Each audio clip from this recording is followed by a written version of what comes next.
Oke, selamat siang Bapak dan Ibu sekalian. Peserta webinar dari Investasi Saham 11. Terima kasih telah mendaftar. Nah, jadi sebelumnya saya perkenalkan nama saya Prima Bintang, co-founder dari Bintang Saham Indonesia. Saya mohon maaf atas keterlambatannya dikarenakan adanya kendala teknis. Nah, jadi sebelum saya mulai webinar ini, saya perkenalan singkat.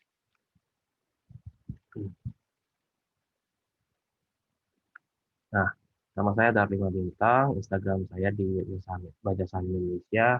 Saya lulus dari sertifikasi BPPE 2019 di sini, mendapat penghargaan lulusan terbaik. Sekarang co-founder Baca Saham Indonesia 2018 sampai dengan sekarang. Nah, di dalam webinar investasi saham 11 ini, kita akan membahas materi investasi saham dari nol, pengenalan analisis fundamental untuk pemula, dan cara belajar investasi saham. Nanti akan ada jika ada pertanyaan bisa dikirimkan, nanti akan saya jawab. Selesai materinya saya jelaskan. Nah, tanpa berpanjang-panjang lagi, kita akan mulai investasi saham satu-satu pada siang hari ini. Jadi, sebelum memulai investasi saham, disarankan bagi Bapak, Ibu, dan Saudara sekalian itu memulai dengan perencanaan keuangan pribadi. Yaitu sebelum mulai investasi, mulailah dengan memastikan adanya dana darurat tersedia 6 kali dari pengeluaran rutin per bulan jika masih sendirian, dan 12 kali dari pengeluaran rutin per bulan jika sudah berkeluarga. Nah, dana darurat ini bisa ditempatkan di reksadana pasar uang, deposito, atau emas. Kemudian memastikan bahwa hutang cicilan tidak lebih dari 30% penghasilan bersih per bulan. Kemudian memastikan dana yang dipakai untuk investasi adalah uang yang dingin. Maksud uang dingin ini adalah uang uang nganggur yang tidak dipergunakan, memang diniatkan untuk investasi dalam waktu lebih dari 1 tahun, seperti itu. Nah, tujuan dari dana darurat ini adalah untuk mempersiapkan psikologis dari investor agar dapat tenang dalam berinvestasi saham dan tidak panik menghadapi penurunan harga saham. Nah, dalam merencanakan keuangan pribadi, biasanya disarankan untuk membagi 3 pos tabungan. Yang pertama, tabungan untuk saving di awal kali saat mendapat penghasilan dari bisnis ataupun dari karir, itu dialokasikan untuk dana darurat, tabungan, dan investasi. Porsinya 10% sampai dengan 40% dari penghasilan per bulan.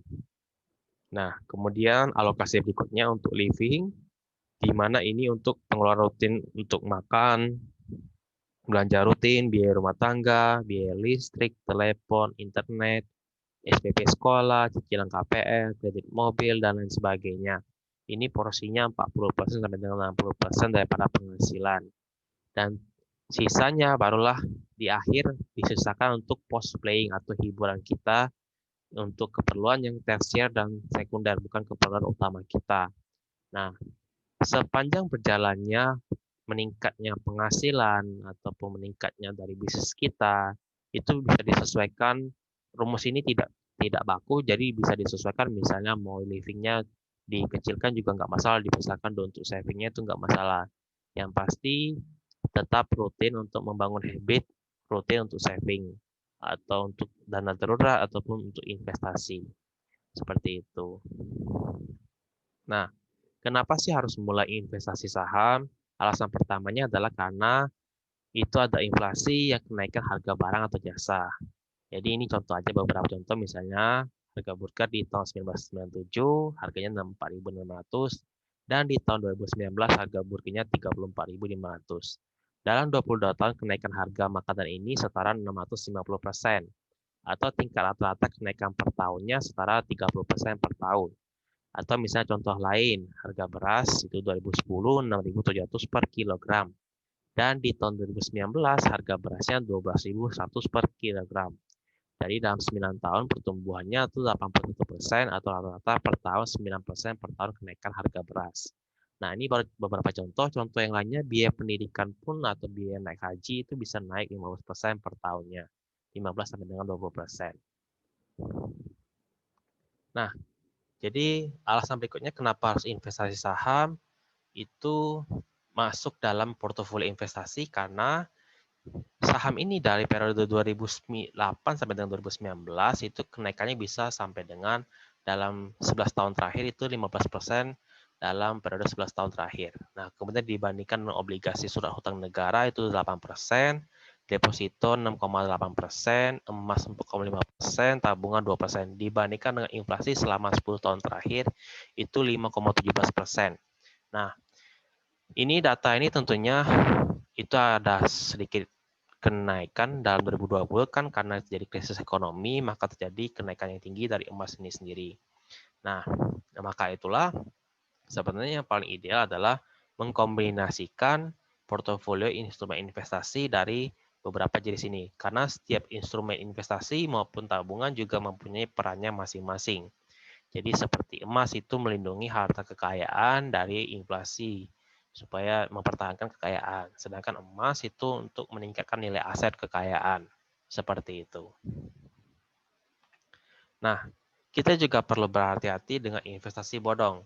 Karena kerugian akibat investasi bodong itu mencapai 250 triliun rupiah dalam periode 2014 sampai dengan 2019. Hal inilah yang menunjukkan tingkat literasi keuangan di masyarakat masih rendah. Tapi kenapa sih kita itu, ya masyarakat pada umumnya itu masih tertarik dengan investasi bodong? Karena rendahnya tingkat literasi produk investasi, ingin kaya secara instan, menawarkan dan juga investasi bodong ini bisa menawarkan imbas yang tinggi dan tak wajar, serta mengklaim nggak perlu belajar analisis, cukup taruh uangnya saja, tinggal terima beres. Kemudian diklaim juga imbal hasil yang keuntungan yang tinggi tersebut tidak disertai dengan resiko. Seperti itu. Padahal seperti yang kita tahu, semakin tinggi keuntungan yang kita hadapi, maka kita juga akan berhadapan dengan yang namanya volatilitas. Itu naik turunnya pergerakan nilai investasi kita. Seperti itu. Nah, jadi langkah apa yang harus kita lakukan untuk memastikan legalitas investasi yang kita lakukan seperti itu? Pertama, kita memastikan legalitas izin resmi dari otoritas jasa keuangan, kalau itu produknya pasar modal, kalau dia produknya komoditas itu Bapepti, kalau dia produknya perbankan itu Bank Indonesia. Jadi Bapak dan Ibu saudara sekalian bisa menghubungi call center masing-masing lembaga resmi tersebut untuk memastikan legalitasnya. Kemudian memperhatikan bagaimana cara kerja produk investasinya dan apakah logis dan masuk akal, serta apakah ada banyak bukti mendukung, serta resikonya seperti apa, resiko investasinya. Jadi menanyakan berikutnya adalah pertanyaan tentang produk investasi, bagaimana keuntungannya dan resiko produk investasinya seperti apa. Jadi sebagai seorang investor juga tentunya kita harus kritis melihat penawaran produk investasi yang ditawarkan kepada kita. Nah, kita lanjut ke dalam bagian apa itu saham. Saham ini adalah bukti kepemilikan perusahaan yang berbentuk perseroan terbatas.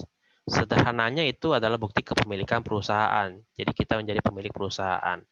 Dan dimaksud dengan perusahaan terbuka ini atau TBK, itu adalah perusahaan yang sahamnya tercatat di Bursa Efek Indonesia dan dapat dibeli secara bebas oleh masyarakat. Jadi sederhananya ketika kita membeli saham suatu perusahaan, kita menjadi pemilik perusahaan tersebut, meskipun kita dikatakan sebagai pemilik minoritas. Nah, contoh kita membeli saham Bank BCA, artinya kita menjadi pemilik perusahaan PT Bank Sentral Asia Tbk, dan kita mempunyai hak untuk ikut RUPS Bank BCA, dan kita juga mempunyai hak untuk mendapatkan dividen apabila dalam RUPS Bank BCA diputuskan untuk dibagikan dividen. Nah, dividen yang didapatkan itu sesuai dengan jumlah lembar saham yang dimiliki oleh masing-masing investor. Nah, saham yang sudah kita beli ini akan disimpan oleh Kustodian Central Efek Indonesia yang merupakan gudang penyimpan elektronik untuk produk-produk pasar modal, sehingga kita nggak perlu memusingkan untuk menyimpan saham yang sudah kita beli. Lain halnya misalnya kalau instrumen investasi seperti emas yang sudah 1 kg ataupun yang sudah banyak, lebih dari 1 kg, tentunya kita harus memikirkan bagaimana tempat penyimpanan emas tersebut. Paling tidaknya kita mempunyai brankas ataupun safe deposit box. Nah, definisi investasi saham itu sebenarnya apa? Investasi saham adalah upaya penanaman modal yang dibelikan saham untuk mendapatkan keuntungan di kemudian hari. Dengan berinvestasi, orang berharap bisa mendapatkan keuntungan di masa yang akan datang. Nah, Sedangkan menurut Benjamin Graham yang merupakan dosen daripada Warren Buffett, investasi itu adalah merupakan kegiatan di mana seseorang melalui analisis yang menyeluruh menjanjikan keamanan uang pokok investasi dan imbal hasil yang cukup. Kegiatan yang tidak memenuhi kriteria ini adalah spekulatif. Sinonim dari kata spekulatif adalah judi, seperti itu. Nah, kita masuk ke dalam poin opini negatif tentang investasi saham. Investasi saham itu membutuhkan pengetahuan yang mendalam. Jadi, kalau kita menginginkan imbal hasil yang setara dengan IHSG, maka analisis yang dibutuhkan itu relatif lebih sederhana, bahkan bisa di mirroring dengan membeli reksadana indeks saham, karena dia akan mengacu kinerja indeks saham tersebut. Artinya, reksadana indeks saham itu akan membeli saham-saham yang ada di dalam indeks yang menjadi acuannya. Jadi, nggak ada kemungkinan saham-saham gorengan di dalam reksadana saham tersebut. Nah, kemudian membutuhkan uang yang banyak. Saat ini cukup dengan uang Rp100.000, Bapak dan Ibu sudah bisa membuka rekening saham dan memulai perjalanan investasi saham. Lain halnya kalau dulu itu minimal 10 juta, 20 juta, bahkan dulu sempat ya di atas itu nominal pembukaan rekening saham. Jadi saat ini sudah sangat dipermudah oleh Bursa Efek Indonesia. Sejak tahun 2016 adanya program Yuk Nabung Saham dari Bursa Efek Indonesia. Kemudian investasi saham itu adalah judi. Jadi kalau bicara soal ini, Bapak dan Ibu kalau mempergunakan analisis fundamental, artinya dan berpikir untuk jangka panjang, maka Bapak dan Ibu ini sedang melakukan investasi. Lain halnya kalau Bapak dan Ibu hanya sekedar ikut-ikutan atau dengar rekomendasi orang tanpa melakukan analisis sendiri, ya itu dapat dikatakan Bapak dan Ibu sedang menggantungkan nasib atau spekulasi atau judi seperti itu. Jadi karena Bapak dan Ibu sendiri pun tidak paham apa bisnis perusahaan dari saham yang dibeli. Misalnya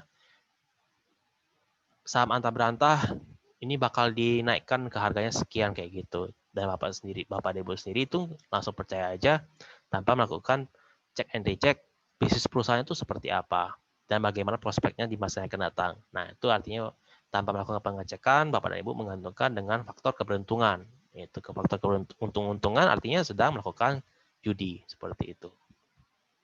Resiko yang tinggi. Resiko investasi saham ini dapat diminimalisir dengan analisis fundamental saham, money management, dan time frame investasi jangka panjang di atas 5 tahun. Semakin lama berinvestasi saham, maka resiko investasi saham ini akan semakin kecil seperti itu. Semakin pendek jangka waktu investasi sahamnya, maka resikonya akan semakin besar. Kemudian harus paham tentang teknologi terbaru. Ini nggak perlu khawatir karena ada training dari perusahaan sekuritas akan menyediakan training untuk Bapak dan Ibu sekalian untuk mempergunakan aplikasi perusahaan sekuritas mereka masing-masing untuk membantu bagaimana cara membeli dan menjual saham menggunakan aplikasinya. Seperti itu. Dan kalaupun misalnya benar-benar nggak paham teknologi, bisa juga mempergunakan jasa broker, tapi hanya beberapa sekuritas yang menyediakan jasa broker. Dan fee-nya biasanya lebih mahal sekitar 0,2% kayak gitu. Sehingga broker tersebut yang akan membantu untuk menginput perintah beli ataupun perintah jual berdasarkan perintah atau permintaan daripada nasabah. Nah, kita masuk ke dalam poin apa keuntungan dari investasi saham. Investasi saham ini keuntungan yang pertama adalah capital gain, yaitu selisih keuntungan harga jual yang lebih tinggi daripada harga beli saham. Ilustrasinya adalah harga saham ABCD itu harga per lembarnya adalah Rp100.000. Kemudian 1 tahun kemudian harga per lembarnya menjadi Rp1.500. Maka keuntungan hasil penjualan saham tersebut adalah Rp500 per lembarnya. Saat ini pembelian saham minimal 1 lot yaitu 1 lembar saham. Jadi kalau harga per lembarnya adalah Rp1.000, maka harga 1 lotnya adalah Rp100.000. Belum termasuk dengan fee beli, biasanya 0,15% itu yang paling murah, dikalikan dengan nilai transaksi saham. Jadi 100.000 dikalikan 0,15%. Kayak gitu.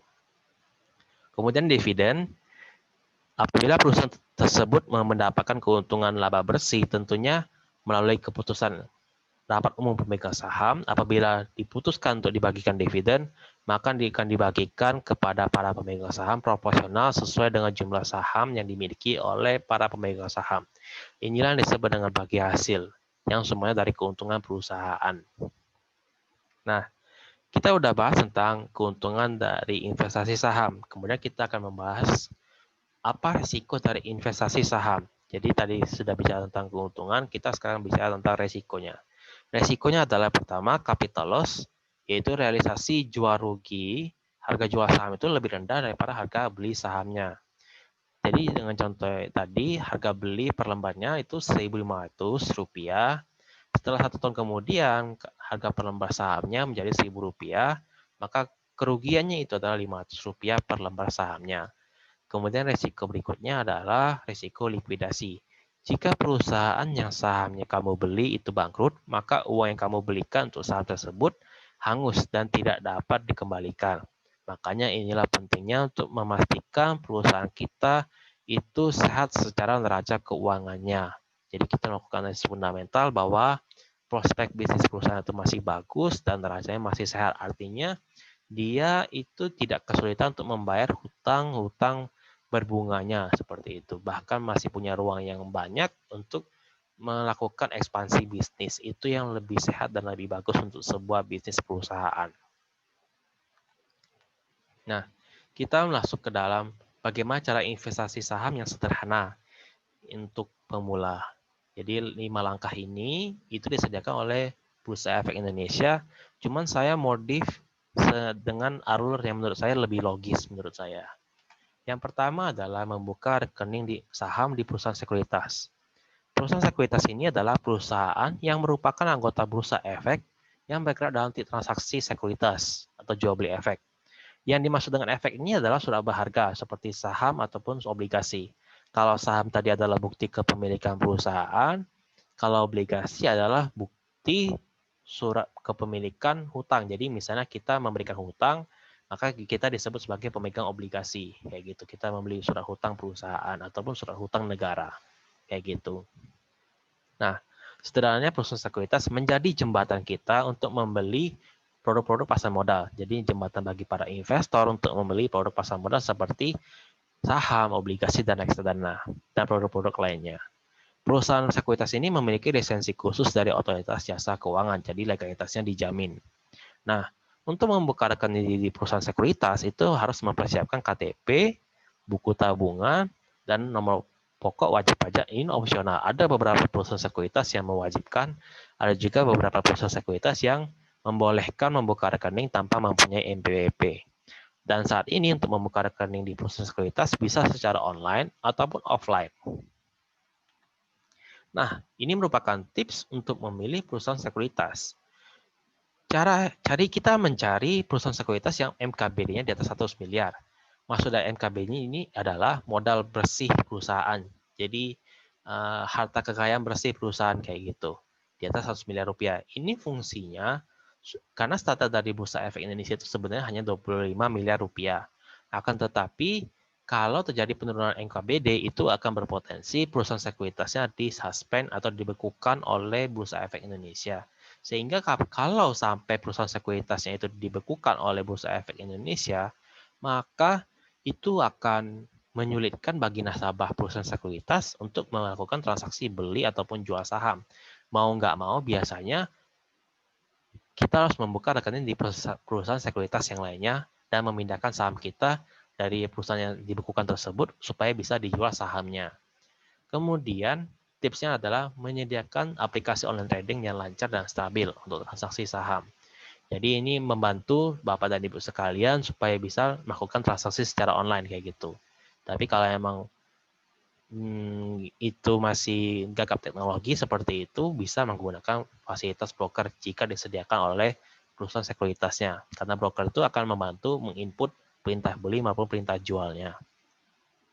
Kemudian menyediakan riset analis untuk membantu analisis.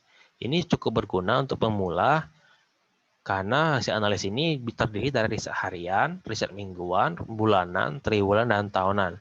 Riset ini akan menyediakan data-data makroekonomi, data industri, data emiten yang akan membantu kita melihat saham tersebut fundamentalnya seperti apa ataupun perkembangan terbaru fundamental dari perusahaan tersebut. Seperti itu. Biasanya riset analis akan mengcover saham-saham yang ada di dalam indeks LQ45 ataupun Kompas 100 seperti itu, ataupun saham-saham yang biasa masuk dalam portofolio manajer investasi reksadana saham seperti itu. Kemudian menyediakan edukasi rutin untuk nasabahnya. Ini menjadi hal yang penting untuk membantu belajar dalam investasi saham. Meskipun kita jujur aja dalam pengalaman perusahaan sekuritas itu nggak akan memberikan ilmu tentang ya yang katakanlah seperti ilmu Benjamin Graham, ilmu Peter Lynch, ilmu dari Warren Buffett, itu kan ilmu-ilmu yang nggak apa ya, saya nggak pernah dapat itu dari perusahaan sekuritas selama ini. Tapi kalau Bapak dan Ibu sekalian bisa memberikan contoh perusahaan sekuritas yang memberikan edukasi dari ilmu-ilmu tersebut, bisa dituliskan di kolom komentar. Nah, kemudian memberikan free biaya bulanan dan biaya real time market info. Nah, ini kalau faktor yang ke free biaya bulanan dan free biaya bulanan ini, misalnya ada beberapa perusahaan sekuritas yang membebankan biaya aplikasi ataupun biaya market info dan itu tidak bisa dinonaktifkan. Tapi ada juga perusahaan sekuritas yang membebankan biaya real time market info ini bisa dinonaktifkan. Jadi tergantung preferensi dari masing-masing investor. Tapi kalau Bapak dan Ibu sebagai hanya mempergunakan rekening saham sebagai investor, itu nggak perlu dipusingkan dengan biaya dengan faktor yang poin nomor 5 ini. Karena itu nggak akan berpengaruh banyak untuk seorang investor saham. Karena dia nggak perlu dia nggak perlu kejar-kejaran dengan harga terbaru saham kayak gitu. Jadi informasi terbaru harga saham. Nah, kemudian menyisihkan nominal dana untuk membeli saham setiap bulannya. Ini tentunya disesuaikan dengan rencana keuangan dari tiap investor dan profil risiko yang investornya seperti apa. Menetapkan nilai spesifik dan jelas tujuan keuangannya, kapan mau dicapai. Misalnya tujuan keuangan atau tujuan finansial itu adalah biaya pendidikan anak, membeli rumah, idaman, persiapan pensiun, biaya nikah, dan seterusnya. Kemudian mengalokasikan dana investasi ini ke instrumen investasi reksadana, obligasi, saham, sesuai dengan profil risiko masing-masing investor. Saat ini sudah banyak profil website yang gratis yang menyediakan bagaimana untuk mengetes profil risiko investor dan kalkulator investasi untuk membantu menghitung rencana investasi Bapak dan Ibu sekalian, kayak gitu. Nah, ini contoh simulasi tentang rencana keuangan di mana Bapak Budi, seorang wira swasta, nama efektif, bukan contoh yang sebenarnya. Umurnya 22 tahun, penghasilan bersih dari bisnisnya 7 juta rupiah per bulan, kekayaan di tabungan saat ini 50 juta. Tujuan keuangannya adalah biaya pernikahan, mau dicapai di usia 30 tahun, nominalnya kalau di saat ini biaya pernikahannya 250 juta. Maka, terdapat kekurangan 200 juta rupiah yang harus dicari oleh Bapak Budi ini. Nah, ini saya sudah bantu hitungkan sebagai contoh simulasi mempergunakan kalkulator investasi. Kalau investasi 20% per tahun itu keuntungannya, maka nilai investasi yang dibutuhkan untuk ditabung setiap bulannya selama 8 tahun adalah Rp1.400.000. Jika investasinya itu 7% per tahun, maka investasi yang dibutuhkan adalah Rp3.500.000 per bulan. Kayak gitu. Jadi biaya ongkos yang harus kita bayarkan dari rendahnya keuntungan investasi adalah jumlah yang harus kita investasikan itu akan semakin besar. Tetapi dengan semakin besar keuntungan investasi itu, maka kita cukup menabung rutin itu nilainya akan semakin kecil kayak gitu untuk kita investasikan per bulannya kayak gitu. Jadi harga dari sebuah volatilitas itu adalah keuntungannya juga kayak gitu. Karena semakin tinggi keuntungan, maka volatilitasnya juga biasanya akan semakin mengikuti. Volatilitas itu adalah pergerakan harga naik turun nilai investasi kayak gitu.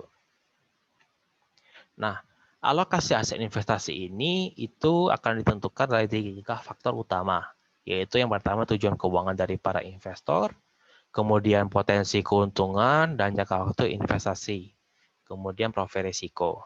Nah, tadi kita udah jelaskan tentang 3 hal yang tadi yang sebelumnya kayak gitu. Nah, ini contoh imbasnya produk investasi selama 10 tahun terakhir, di mana reksadana pasar uang ini 5 sampai dengan 7% jangka waktunya untuk 1 tahun. Untuk reksadana itu sudah bebas pajak, jadi hanya cukup laporan saja di SPT kayak gitu. Jadi nggak ada pajak yang dikenakan. Reksadana ini itu adalah yang pasar uang. Reksadana merupakan dana wadah untuk menghimpun dana uang dari masyarakat, yang dari uang dari masyarakat inilah yang akan diinvestasikan oleh manajer investasi ke dalam instrumen-instrumen investasi. Instrumen investasi reksadana pasar uang ini hanya berfokus dalam deposito dan obligasi jangka pendek yang jatuh temponya di bawah 1 tahun. Kayak gitu. Kemudian reksadana pendapatan tetap yang isinya adalah obligasi negara dan obligasi korporasi yang jangka waktunya di atas 1 tahun. Imbas keuntungannya 5% sampai dengan 15% per tahun, jangka waktunya 3 sampai dengan 5%. Reksadana campuran sesuai dengan namanya, campuran artinya isinya adalah instrumen deposito, obligasi jangka pendek, obligasi jangka panjang, kemudian saham kayak gitu. Nah, potensi keuntungannya 8% sampai dengan 15% untuk jangka waktu di atas 5 tahun. Reksadana indeks saham itu 10% sampai dengan 15% tergantung dari indeks yang menjadi acuannya. Biasanya di atas 5 tahun jangka waktu investasinya. Obligasi itu 5% sampai dengan 15%, jangka waktunya 3 sampai dengan 5 tahun. Pajaknya itu 15%. Saham itu 10% sampai dengan 30%, capital gain, dan termasuk dividen. Jangka waktunya di atas 5 tahun, jangka waktu investasinya. Pajaknya itu 0,1% untuk penjualan saham, dan 10% untuk pajak dividen final, kayak gitu.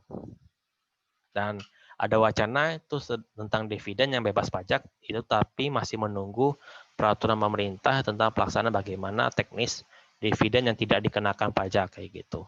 Nah, jadi apa bedanya reksadana pendapatan tetap dan obligasi? Walaupun sama-sama isinya obligasi, tetapi kupon obligasi ini yang kalau kita beli sendiri langsung obligasinya itu akan dimasukkan ke dalam tabungan kita sendiri, kupon obligasinya. Sedangkan untuk reksadana pendapatan tetap, itu kupon obligasinya akan dimasukkan dalam kekayaan nilai aktiva bersih reksadana pendapatan tetap atau digulung kembali oleh manajer investasinya untuk dibelikan obligasi seperti itu. Jadi otomatis digulung atau bahasa ilmiahnya compounding interest kayak gitu. Nah, untuk alokasi hasil investasi ini, untuk investor yang pengalaman investasi sahamnya itu di bawah 2 tahun dan usianya di bawah 30 tahun, itu lebih saya sarankan memulai dari reksadana pasar uang sebanyak 70%. Katakanlah 1 juta rupiah, berarti 700 ribunya ke reksadana pasar uang, 30%-nya di reksadana indeks saham ataupun saham-saham blue chip. Kenapa saya menyarankan pembagian portofolio yang seperti ini? Saya menyarankan portofolio seperti ini supaya Bapak dan Ibu sekalian itu tidak kapok dalam investasi saham. Kayak gitu. Kenapa? Kalau kita perhatikan di waktu bulan Maret, kalau orang yang masuk di Januari dan Februari, kemudian mengalami market crash di Maret 2020, tentunya saham bisa turun sampai dengan 30-50%. Dan kalau orang yang nggak terbiasa, bahkan tidak kuat, bahkan sebenarnya profil risikonya itu konservatif, tapi memaksakan diri untuk investasi saham, yang ada akan mengalami trauma investasi. Kalau seseorang sudah mengalami trauma investasi, maka dia sudah akan antipati terhadap produk-produk investasi dan nggak mau investasi lagi untuk kedepannya. Itu yang saya hindari seperti itu. Akan tetapi kalau Bapak dan Ibu sekalian, itu pengalaman investasinya di atas 2 tahun, usianya masih di bawah 30 tahun, profil risikonya bisa menggunakan profil risiko agresif, di mana saham itu 70% dibagi dengan 20% saham blue chip dan 80% saham second liner. Dan sisanya reksadana pasar uang 30%. Nah, reksadana pasar uang ini itu bisa menggunakan Suko Invest Money Market Fund. Sayangnya Suko Invest Money Market Fund ini sudah terjual habis kayak gitu. Jadi belum bisa dibeli lagi untuk saat ini. Jadi sampai dengan pengumuman berikutnya dari Sukor Asset Management kayak gitu. Dengan dana kelolaannya sudah lebih dari 6 triliun. Ini data yang masih belum saya perbarui datanya, CAGR-nya 77%, dan tingkat resikonya itu sangat rendah kayak gitu. Dan isinya adalah obligasi jangka pendek dan deposito di Bank BRI Agro, deposito di Bank BPD Jambi. Nah, yang masih bisa dibeli saat ini adalah Sukor Invest Syariah Money Market Fund, di mana Sukor Syariah Money Market Fund ini itu merupakan reksadana pasar uang syariah yang isinya adalah obligasi syariah atau nama lainnya adalah sukuk, kemudian deposito syariah yang kita bisa lihat dari sini dana kelolanya masih jauh, unitnya itu masih di bawah 1 triliun, jadi masih sangat bisa dibeli kayak gitu oleh Bapak dan Ibu sekalian.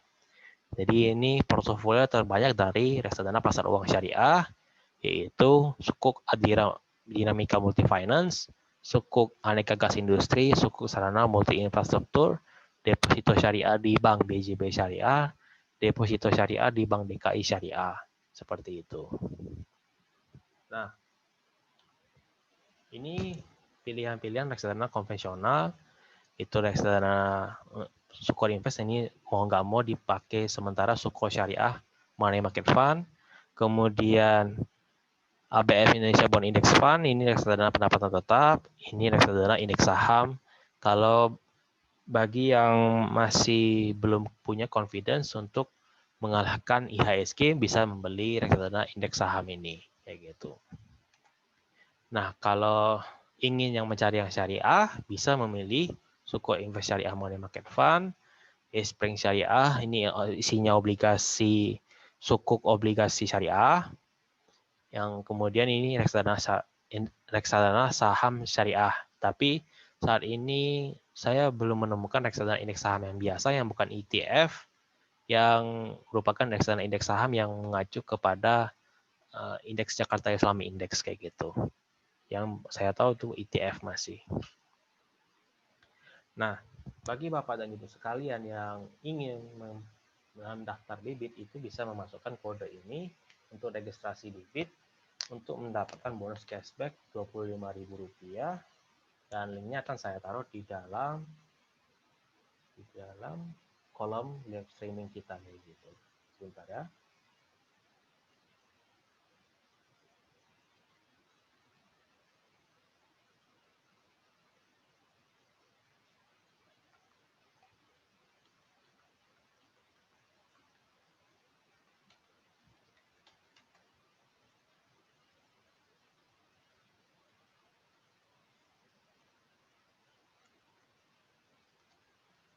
Untuk pertanyaan nanti saya akan simpan dulu ya, jadi akan saya jawab di akhir sesi.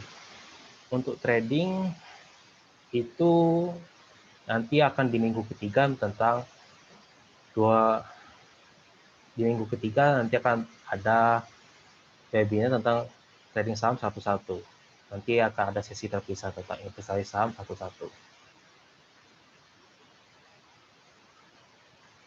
Nah, kita lanjut.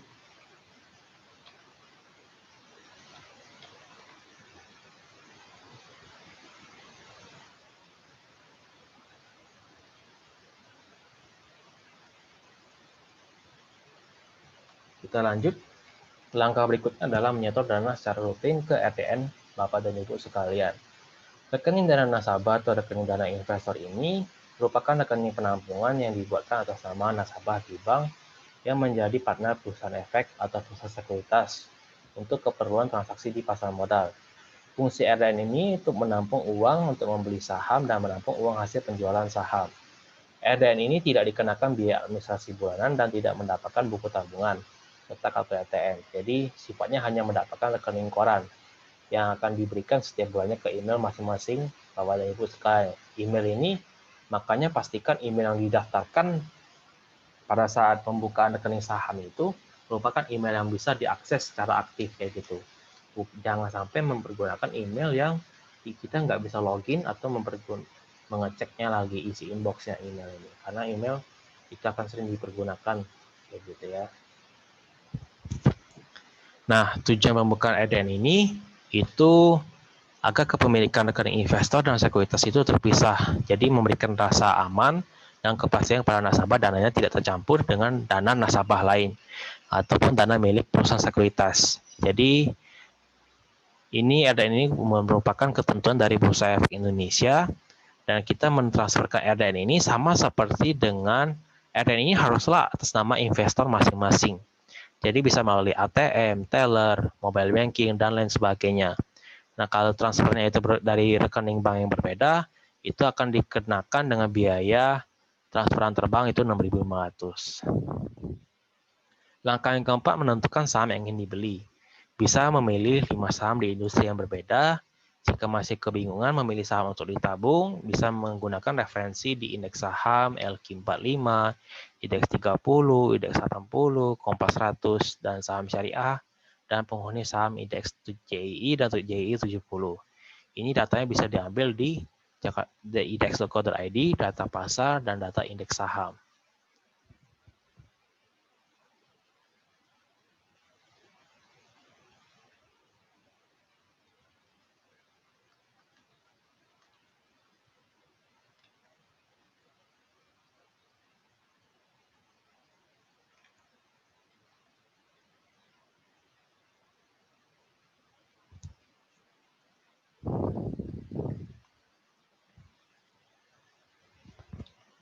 Ya, kita lanjut ke dalam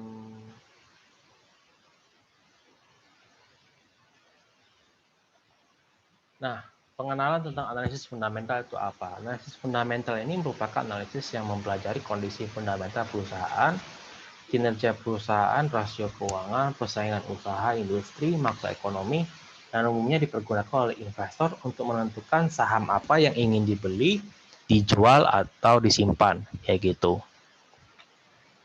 Analisis fundamental sederhana ini bisa dilihat dari tren dan kondisi pertumbuhan pendapatan, laba kotor, laba operasional, laba bersih dalam 5 tahun terakhir.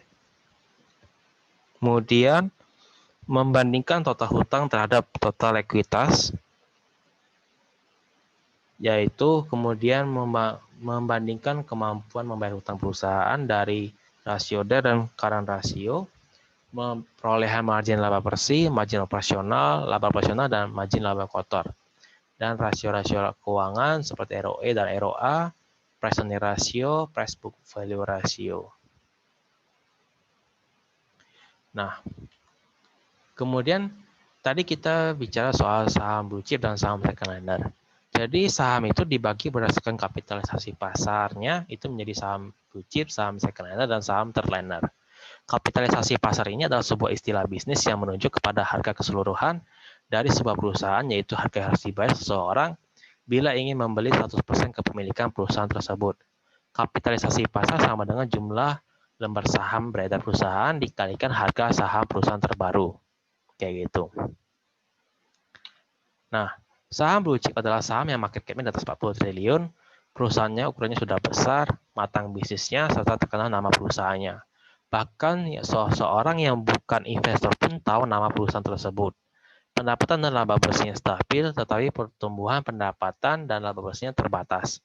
Tujuan investasi saham blue chip ini untuk di hari tua ataupun diwariskan. Saham secondliner yaitu saham yang market cap-nya 1 triliun sampai dengan 40 triliun. Perusahaan yang ukurannya menengah, masih dalam proses bertumbuh bisnisnya, laba bersihnya kurang begitu stabil, tapi pertumbuhan pendapatannya relatif lebih tinggi. Tujuan investasi di saham ini adalah untuk mendapatkan capital gain yang relatif lebih besar dibandingkan dengan saham blue chip. Saham thirdliner adalah saham yang market cap-nya di bawah 1 triliun, perusahaan yang ukurannya kecil dan masih dalam proses bertumbuh bisnisnya.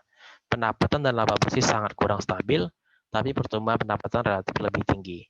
Sebaiknya tidak investasi di saham thirdliner yang fundamental buruk karena volatilitas harga yang sangat tinggi kayak gitu. Oke. Jadi untuk mempelajari fundamental perusahaan, Bapak dan Ibu bisa mendownload link yang akan saya letakkan juga di dalam link description video ini. Jadi videonya akan disimpan, akan saya upload videonya. Nanti jadi silakan di subscribe untuk channel YouTube Bahasa Saham Indonesia ini. Nanti akan saya upload video ini kayak gitu. Nah, sumber gratis ini bisa di download untuk 2017 ke bawah. itu data IDX ini sampai dengan data 2017. Sedangkan data di bawah 2017 itu baru bisa di-download di website resmi emiten atau perusahaan TBK. Jadi nggak bisa lagi di website idx.co.id kayak gitu. Nah, tips untuk membeli saham untuk pemula ini adalah tips investasi sahamnya, membeli saham yang kita pahami model bisnisnya. Biasanya model bisnis yang paling mudah dipahami adalah model bisnis consumer goods dan model bisnis perbankan. Memulai investasi saham dengan membagi portofolio menjadi 5 saham di industri yang berbeda, memilih saham blue chip untuk investasi di atas 10 tahun, memilih saham yang kita itu nyaman tidur. Jadi kita pun nggak khawatir meskipun kita nggak tahu harga hariannya dari saham tersebut. Bahkan jika Bursa Efek Indonesia itu tutup selama 10 tahun, kita itu nggak khawatir kayak gitu. Jadi kita nggak punya kekhawatiran dan kita tuh kayak panik kayak gitu mau ngecek harga harian dari saham tersebut kayak gitu. Nah, kemudian membeli saham tersebut rutin setiap bulannya selama 10 tahun lebih. Ini tips untuk pemula yang katakanlah kemampuan analisis fundamentalnya itu belum mumpuni, kemudian waktu yang tersedia untuk belajar analisis fundamental juga sedikit, tapi masih ingin menikmati IHSG atau keuntungan investasi saham setara dengan IHSG ataupun bisa mempergunakan reksadana indeks saham. Nah, ini beberapa contoh 50 saham yang kapitalisasi pasarnya paling besar di Bursa Efek Indonesia dari berdasarkan data kuartal 3 2020. Nah, beberapa contoh dari 50 perusahaan terbesar ini dari market cap-nya itu bisa dipertimbangkan sebagai saham yang layak untuk diinvestasikan. Tentunya kalau ingin membaca lebih detail, bisa membaca laporan tahunan perusahaan untuk melihat tren pendapatan, tren laba bersih, dan lain sebagainya. Nah, cara sederhana untuk menilai perusahaan itu dari fundamentalnya adalah dari earning per share, di mana laba bersih per saham suatu perusahaan itu adalah earning per share. Nah, semakin tinggi nilainya dari tahun ke tahun, berarti menjadi asumsi awal kita bahwa penjualan dan laba bersih perusahaan itu semakin meningkat dari tahun ke tahun. Tapi kalau kita mau mengecek lebih detail itu lebih oke kalau kita mengecek dari laporan keuangannya. Kemudian return on equity, di mana laba bersih ini dibandingkan dengan ekuitas perusahaan atau kekayaan bersih perusahaan. Ini rasio ROE ini menilai kemampuan modal perusahaan menghasilkan laba bersih dibandingkan ekuitasnya. Sebagai indikator mengukur tingkat efisiensi manajemen perusahaan dalam mengelola kekayaan perusahaan dalam menghasilkan laba bersih. Kemudian penilaian berikutnya adalah debt to equity ratio, di mana total hutang dibandingkan dengan total ekuitas atau total kekayaan bersih perusahaan. Yang dari atas 1 dan hutang perusahaan mayoritas adalah hutang berbunga. Maka kecenderungan perusahaan memiliki risiko keuangan yang besar dan risiko by rate yang semakin besar. Jika komponen dari atas 1 ini kebanyakan hutang berbunga kayak gitu. Hutang berbunga ini adalah hutang bank ataupun hutang obligasi kayak gitu. Tentunya ada pengecualian untuk sektor perbankan, dannya sudah pasti di atas 1, maka untuk perbankan dan konstruksi itu ada penilaian tersendiri. Seperti bank misalnya itu mempergunakan kriteria kesehatan berupa capital adequacy ratio atau kewajiban penyediaan modal minimum yang nilainya di atas 14% minimal. Kemudian price earning ratio, ini harga saham terbaru dibandingkan earning per share perusahaan. Ini mengukur berapa lama waktu yang dibutuhkan untuk mengembalikan modal atau break-even point-nya untuk investor untuk membeli saham. Jadi dibandingkan dengan price industrinya maupun price historis perusahaan. Ya kayak gitu. Katakanlah price earning ratio-nya 10 tahun. Jadi kalau earning per share itu nggak bertumbuh, maka dibutuhkan waktu 10 tahun untuk balik modal secara pembukuan kayak gitu. Price book value ratio itu harga saham terbaru dibandingkan dengan modal harta bersih perusahaan untuk menilai dan mencari saham yang dihargai di bawah nilai buku per sahamnya atau book value per share-nya. Ini juga bisa dibandingkan dengan PBV industri ataupun PBV historisnya. Kayak gitu. Nah, dividend yield adalah dividen per lembar saham dibandingkan dengan harga saham terbarunya. Jadi, fungsinya mengukur kestabilan laba bersih secara nominal biasanya minimal di atas 3% kayak gitu. Tapi untuk investor yang mau melakukan dividen investing, biasanya akan mencari dividen yield yang di atas dari nilai inflasi. Inflasi artinya di atas 5% minimal dividen yield yang diinginkan. Nah, biasanya saham-saham yang disarankan untuk ditabung di atas 5 tahun itu saham-saham consumer goods dan perbankan seperti berikut ini. Seperti Indofood CW Sukses Makmur, di mana itu yang produk utamanya adalah Indomie, Unilever yang produk utamanya adalah Lifebuoy, Mayora Indah yang biskuit, Bang Bang kayak gitu, dan produk-produk lainnya dari Mayora Indah, Telkom Indonesia yang kita pakai pergunakan Telkomsel ataupun IndiHome, Bank Sentral Asia itu bank buku tabungan BCA. Nah, ini harganya rata-rata Rp1.000.000, Rp755.000, Rp248.000, Rp330.000, dan Rp3.200.000. Ini kemudian Bank BRI Rp4.400, Bank Mandiri ini Rp657.000, dan Bank BNI Rp635.000. Ini datanya menggunakan data di awal Desember ini, belum sempat saya update. Japin. Nah, untuk melihat data harga terbaru saham itu bisa mempergunakan aplikasi RTI Bisnis ataupun aplikasi Stockbit. Itu bisa melihat data harga terbaru saham yang kita ingin lihat harganya kayak gitu. Nah, biasanya untuk 9 saham ini itu tingkat CAGR-nya itu setara 10% sama dengan 12% per tahun. CAGR-nya adalah rata-rata tingkat pertumbuhan per tahun, bahasa sederhananya seperti itu. Nah, biasanya jangka waktu investasi yang disarankan itu 5 tahun sampai dengan 20 tahun jangka waktu investasi. Dan sebagai catatan ini disclaimer on, keputusan investasi merupakan tanggung jawab masing-masing dari para investor, kayak gitu. Nah, tadi kan kalau kita lihat itu berarti kan semuanya ini rata-rata di atas Rp200.000. Cuma kan katanya tadi sudah bisa mulai investasi saham dengan modal Rp100.000. Alternatif yang bisa disarankan itu ya saya cuma bisa lihat itu saham sudah muncul yang harganya Rp79.000 untuk satu lot sahamnya. Ataupun alternatif lainnya adalah reksadana indeks saham yang tercantum dalam layar PowerPoint ini. Ataupun alternatif yang ketiga adalah investasi leher ke atas untuk mencari ilmu dan pengalaman sebanyak-banyaknya. Gunanya untuk menambah aktif income dari Bapak dan Ibu sekalian untuk memperbesar dana dingin untuk investasi. Seperti itu. Dengan meningkatnya income, maka kita bisa menyimpan dalam bentuk dana darurat dan juga memperbesar dana investasi kita. Semakin besar modal investasi kita, maka semakin juga besar potensi keuntungan yang kita bisa terima seperti itu. Nah, tadi kita secara singkat investasi tepat untuk usia di bawah 30 tahun itu artinya cerdas dalam berinvestasi, artinya kita harus belajar dan juga nggak sekedar ikut-ikutan karena hype saham kita ikut-ikutan beli saham tapi kita nggak tahu bisnis perusahaannya kayak gimana, apakah sahamnya saat ini murah atau mahal, ataukah hal-hal lainnya prospek bisnis dan sebagainya. Jadi hanya ikut-ikutan saja.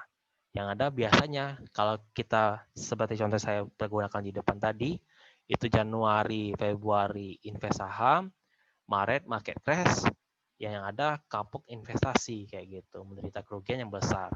Padahal itu kalau merupakan investor yang sudah lama di pasar saham, itu menjadi kesempatan emas untuk menambah saham yang bagus dengan harga yang diskon kayak gitu. Nah, Warren Buffett, investor yang sukses di dunia ini, menghabiskan waktu 6 jam sehari untuk membaca. Apa yang dibacanya itu biasanya laporan tahunan perusahaan dan standar manual Moody's kayak gitu. Nah, jadi kebiasaan Warren Buffett ini membaca, berpikir, dan investasi lalu diulangi. Adalah rutinitas dalam hidupnya sebagai seorang investor. Rata-rata ia membaca 500 halaman per hari tentang saham, bisnis, investasi, dan lain sebagainya.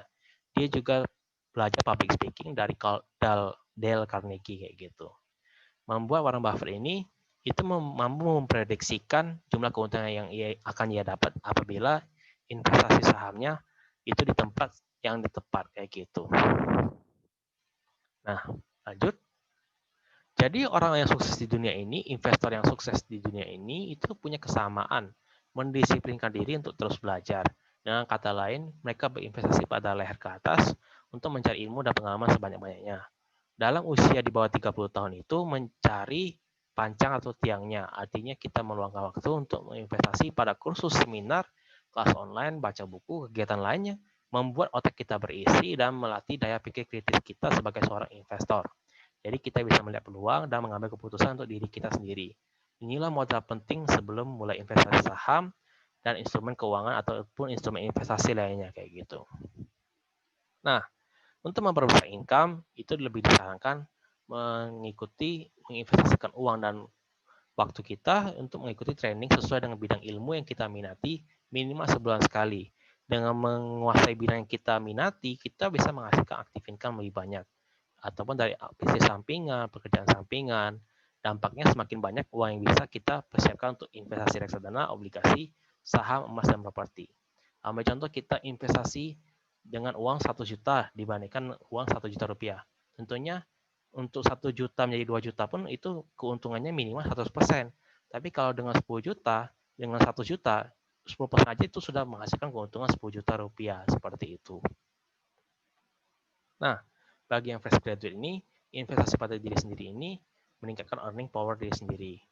Jadi, tadi kita sudah bahas tadi membeli buku ataupun ikut seminar yang lain, membuka bisnis kecil-kecilan, pekerjaan samping kecil-kecilan. Ini meningkatkan jenjang karir, studi lanjut S2, ambil sertifikasi, dengan earning power atau kemampuan menghasilkan uang yang lebih tinggi, ditambah hidup yang hemat, itu dapat mengalokasikan uang yang lebih banyak untuk investasi. Dan investasi saham di reksadana dan saham itu boleh-boleh aja, belajar teknik analisis saham itu boleh aja, tapi aset terbaik untuk orang-orang yang di usia di bawah 30 tahun adalah diri sendiri, menghasilkan imbal hasil tertinggi dan mudah untuk dibawa kemana-mana, dan dapat ditingkatkan kemampuan kita dengan mudah kayak gitu. Semakin baik kualitasnya seiring berjalannya waktu. Jadi semakin lama maka kita akan semakin ahli di bidang yang kita minati, seperti itu. Nah, ini cara sederhana untuk menilai keberlangsungan bisnis perusahaan, cara awam. Jadi kalau kita lihat Unilever dari 1 juta penduduk Indonesia itu mempergunakan produk Unilever setiap harinya. Kalau Kalbe Pharma kita lihat orang-orang yang sakit tentunya membeli obat-obatan ataupun suplemen nutrisi itu dari Kalbe Pharma. ICBP produk Indofood ini dijual di berbagai tempat, dinikmati masyarakat di seluruh Indonesia, bahkan diekspor ke luar negeri. Nah, kita bisa menggunakan tools analisis yang tersedia untuk membantu kita mempelajari fundamental perusahaan. Ibaratnya ini adalah cara awal untuk penilaian awal dalam menilai fundamental perusahaan. Tentunya masih harus dilanjutkan dengan penilaian laporan keuangan dan membaca laporan tahunan dan lain sebagainya langkah-langkah ini. Tapi paling enggak ini alat-alat seperti RTI bisnis, Stockbit dan lain sebagainya ini mempermudah kita untuk penilaian awal kita dalam menilai fundamental perusahaan, menyingkat waktu kita kayak gitu. Jadi tentu saja laporan keuangan yang kita pelajari adalah laporan keuangan perusahaan yang kita benar-benar sudah minati dan kita sudah saring dulu terlebih dahulu di awal kayak gitu. Nah, contoh prospek analisis fundamental sederhana itu dari LTI bisnis ataupun Stockbit dengan harga per Januari 2 Januari 2021 9575. Ini satu lot ICBP 9575 artinya 957.500. Kita membuka dari RTI bisnis ya, kalau kita bisa praktek ya. Kita ambil dulu dari RTI bisnis. Lalu sebentar saya buka dulu.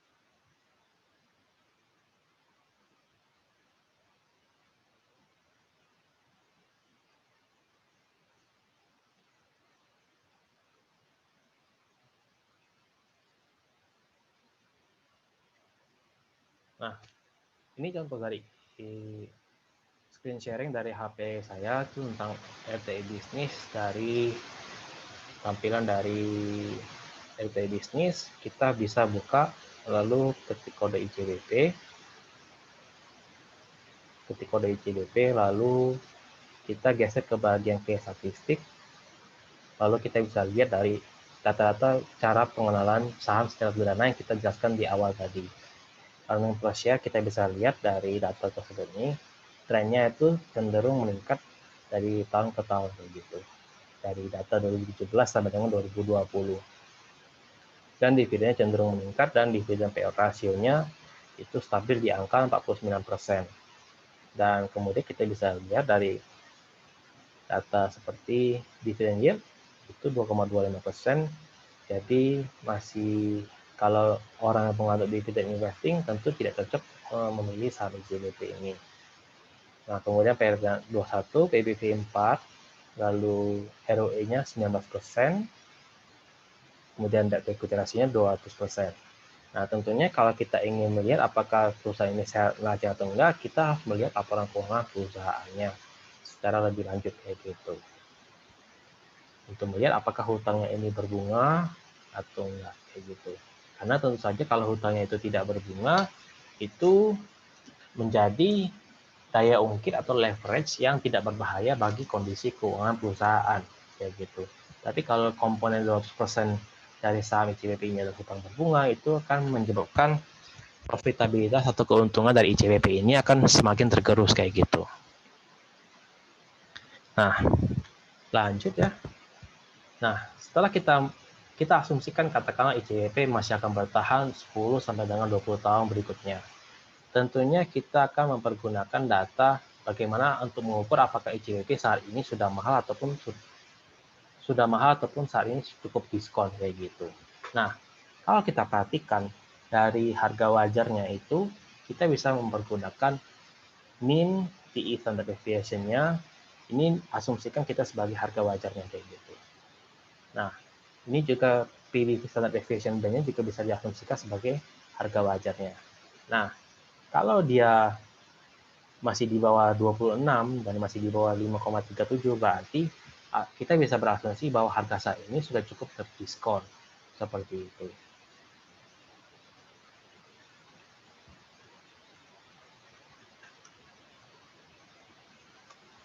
Nah, kemudian lanjut, kita membeli saham secara rutin setiap bulannya. Itu lakukan review rutin perkembangan fundamental saham yang sudah dibeli minimal 1 minggu sekali dari berita-berita emiten laporan keuangan, laporan tahunan, public expose, prospektus. Itu kita bisa pantau kayak gitu. Tapi 3 dokumen utamanya adalah laporan keuangan, laporan tahunan, dan public expose. Itu 3 dokumen utama perusahaan. Nah, kalau dari analisis kita itu sahamnya masih tetap bagus, fundamentalnya, maka kita tetap pertahankan. Tapi kalau fundamentalnya misalnya rugi bersih, maka kita bisa mulai mempertimbangkan untuk memindahkan dari saham yang fundamentalnya buruk untuk ke saham-saham yang lainnya lebih fundamental lebih bagus untuk ditabung kayak gitu. Nah, ini contoh simulasi nabung saham, investasi saham dengan mempergunakan metode nabung saham dari periode 2015 sampai dengan 2019 dengan nabung saham rutin per bulan Rp800.000 per bulannya. Jadi selama kurang lebih 5 tahun, itu total modal yang dibutuhkan adalah 46 juta, dengan tingkat nilai akhir investasinya itu nilai dividennya, termasuk dengan dividen capital gain 11 juta rupiah. Dengan tingkat keuntungan 119% dan 23% per tahun. Yang perlu dijadi catatan untuk bagi Bapak dan Ibu sekalian, keuntungan di masa lalu itu tidak menjamin terulang di keuntungan di kemudian harinya. Itu semua tergantung dari kinerja keuangan perusahaan. Seperti itu. Jadi itu harus dipahami. Nah, dalam investasi saham pun kita harus mempunyai filosofi. Kita memperlakukan saham, mempelajari itu dengan sabar, tekun, dan tidak serakah. Lalu tidak takut dan tidak membanding-bandingkan diri kita dengan diri orang lain. Artinya kita kalau melihat orang lain bisa untung ratusan persen, bisa lihat orang lain pamer untung, itu kita juga bukan ikut terpancing rasa serakah kita kayak gitu. Nah, itulah yang kalau orang sudah terpancing rasa serakah itu sudah kehilangan akal logikanya kayak gitu dalam membuat keputusan investasi, dan biasanya akan berujung kepada kerugian investasi saham kayak gitu. Jadi kita harus bisa memperlakukan saham tersebut sebagai instrumen investasi jangka panjang. Caranya mempelajari filosofi investasi, prinsip investasi, dan skill investasi dari Warren Buffett, Charlie Munger, dan Pat Dorsey, ataupun Peter Lynch kayak gitu. Nah, kemudian kita lanjut ke bagian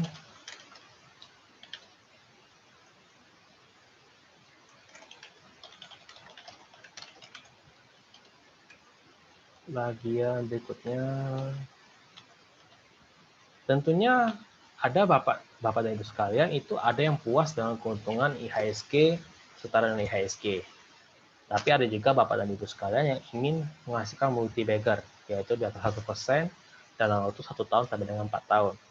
Jadi, kalau Bapak dan Ibu ingin menghasilkan keuntungan di atas 1%, maka memilih jalur sebagai active investor, atau bahasa dari penjamin Grahamnya sebagai enterprising investor, di mana sayangnya menjadi enterprising investor ini itu memerlukan waktu, tenaga, dan biaya yang lebih banyak untuk mempelajari secara mendalam fundamental perusahaan jika dibandingkan dengan defensive investor atau passive investor yang cukup puas dengan imbal hasil setara dengan IHSG.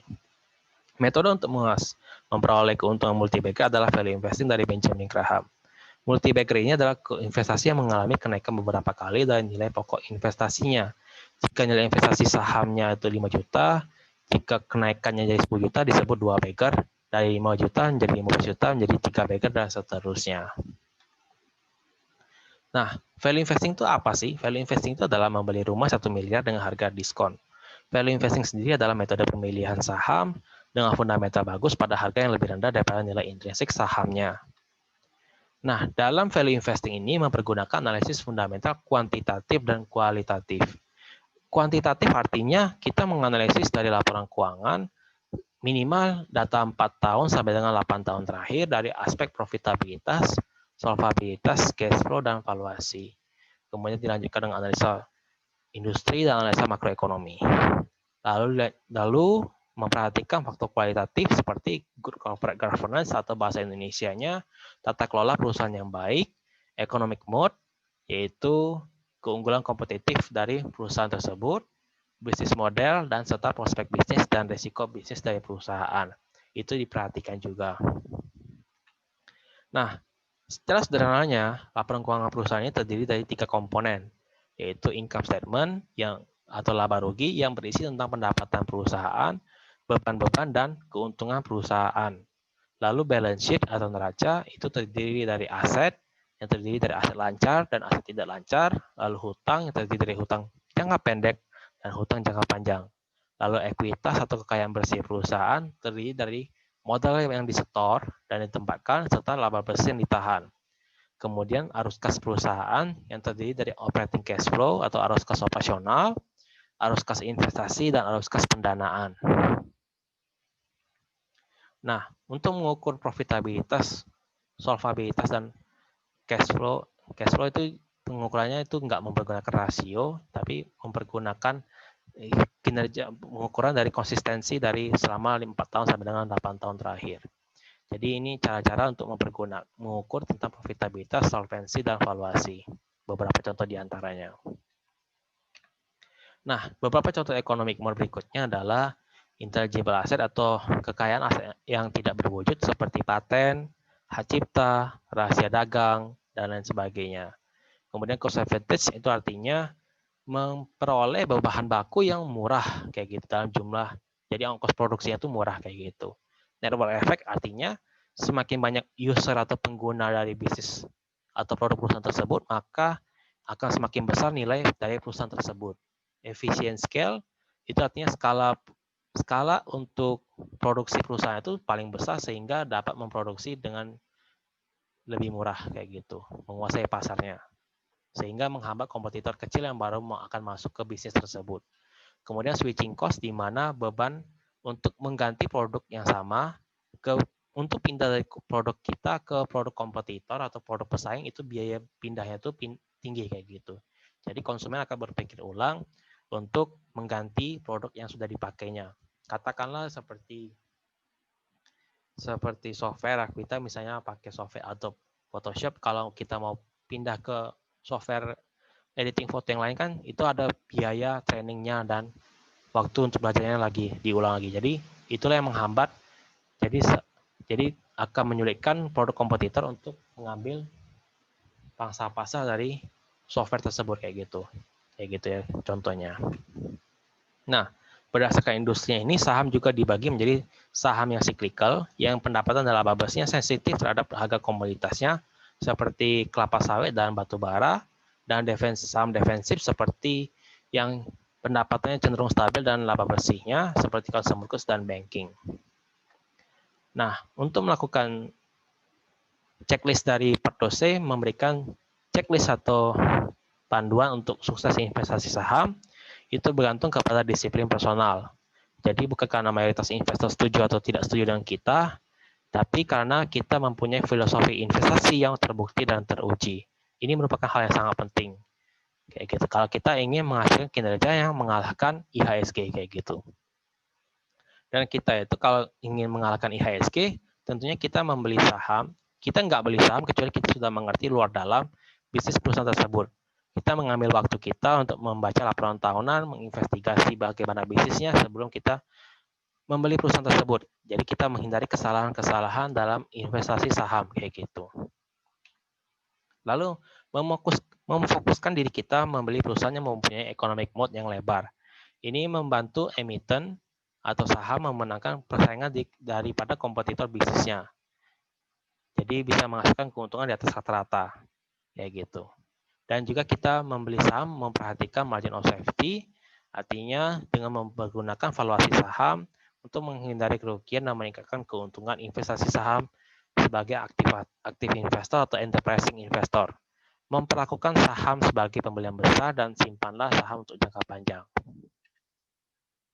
Nah, kita juga mengetahui kapan saatnya tepat untuk menjual saham. Jadi kita menjual saham itu bukan karena harganya bergerak naik ataupun karena harga saham bergerak turun. Tapi kita memberikan pertimbangan karena terjadi hal-hal berikut ini. Kita membuat kesalahan asumsi analisis fundamental saham atau alasan membeli saham tersebut sudah menghilang atau tidak valid. Fundamental perusahaannya memburuk, harga sahamnya jauh naik di atas nilai intrinsik sahamnya. Kita menemukan peluang investasi saham yang lebih bagus, misalnya perusahaan yang luar biasa dengan diskon yang cukup besar kayak gitu. Kemudian saham itu tersebut jumlahnya terlalu banyak di dalam portofolio investasi saham kita kayak gitu. Nah, ini beberapa pertanyaan-pertanyaan berikutnya yang harus dijawab sebagai aktif investor kayak gitu. Nah, ini pertanyaan-pertanyaan yang biasanya akan dipelajari oleh enterprising investor. Lalu memperhatikan pertanyaan berikut ini juga dan pertanyaan-pertanyaan berikut ini. Jadi tentunya kalau dari 5 pertanyaan ini pun kita bisa melihat bahwa effort yang dibutuhkan untuk melakukan enterprising investor itu tentunya menyediakan waktu yang minimal 1 sampai dengan 2 jam per hari untuk mempelajari fundamental perusahaan kayak gitu. Beda halnya dengan defensive investor ataupun passive investor yang cukup puas dan nggak punya waktu dan ingin bebas daripada keribetan-keribetan dalam investasi saham. Jadi nggak mau pusing kayak gitu sederhananya. Nah, itu bisa mempergunakan reksadana indeks saham ataupun nabung saham yang saya jelaskan di 9 saham awal tadi. Nah, jadi untuk pemula itu tips belajar investasi sahamnya itu bisa membaca 7 laporan tahunan perusahaan yang berbeda.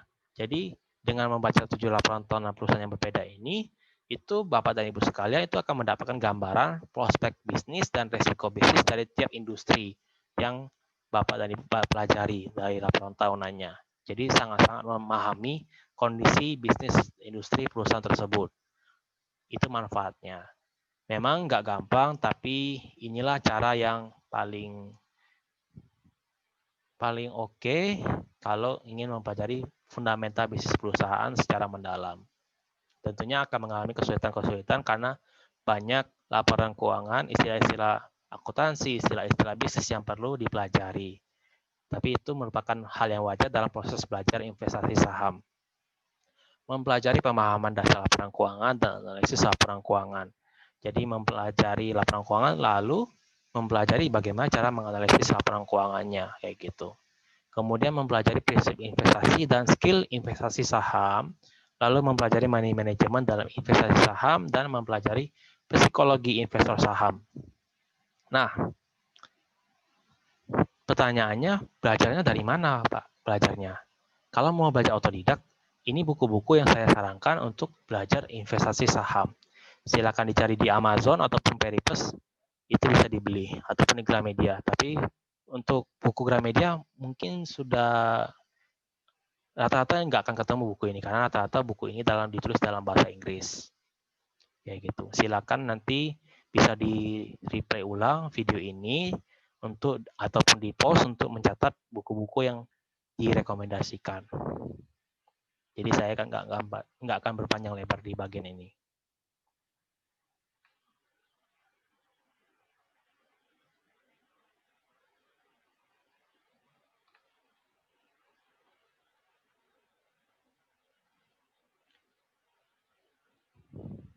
Nah, kalau dihitung-hitung, ini kalau saya hitung-hitung itu paling nggak biaya yang dibutuhkan untuk membeli semua buku ini kurang lebih sekitar di bawah 5 juta paling tidak, sedikit-sedikitnya kayak gitu. Nah, tentunya kalau untuk pemula kan biaya 5 juta itu cukup besar ya untuk belajar investasi saham. Nah, tentunya saya pun juga belajarnya juga mengeluarkan modal yang kurang lebih seperti itu, belajar untuk investasi saham ini. Tentunya, nah, saya memberikan alternatif solusi untuk Bapak dan Ibu sekalian, itu ada webinar value investing di 9 Januari 2021, jam 10 sampai dengan jam 1, dan bisa diminta informasinya ke inbox Pajak Saham Indonesia untuk informasi lebih lanjut tentang webinar value investing ini. Di mana dalam webinar value investing ini, saya akan mengajarkan secara lengkap tentang teknik analisis value investing dan teknik melakukan analisis laporan keuangan, menghitung nilai intrinsik saham, mencari saham yang fundamentalnya bagus dengan harga diskon, mengatur psikologis investasi saham, menentukan harga beli saham dan harga jual saham yang baik, mengatur money management bagi investor, dan saya bimbing sampai bisa seperti itu. Dan termasuk benefitnya, saya akan update itu video-video tentang ilmu investasi saham seminggu sekali, termasuk diskusi dan tanya jawab privat kayak gitu. Dan link registrasinya nanti akan saya letakkan di dalam video link description video ini. Dan oke, cukup sekian dan kita masuk ke dalam sesi tanya jawab untuk webinar investasi saham satu-satu pada siang hari ini. Bentar ya, saya baca dulu pertanyaan-pertanyaan yang ada di kolom komentar live streaming YouTube.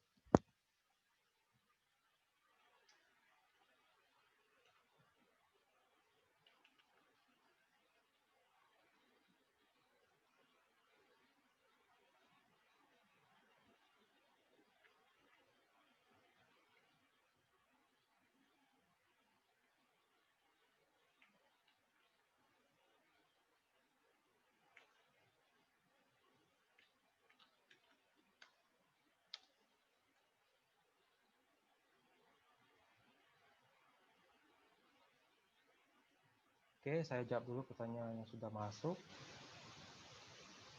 Bentar ya, saya scroll dulu yang paling atas.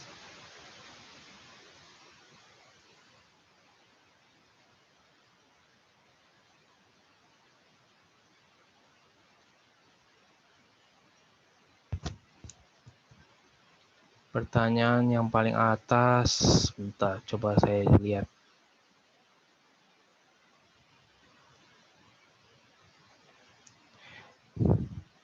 Soal judi, tadi saya sudah jelaskan perbedaan antara investasi dan judi. Kalau kita beli saham hanya karena ikut-ikutan, bukan karena kita melakukan analisis sendiri, maka kita sebenarnya memperlakukan saham sebagai judi. Bukan berarti sahamnya judi, tapi perilaku dari orangnya yang memperlakukan saham sebagai judi.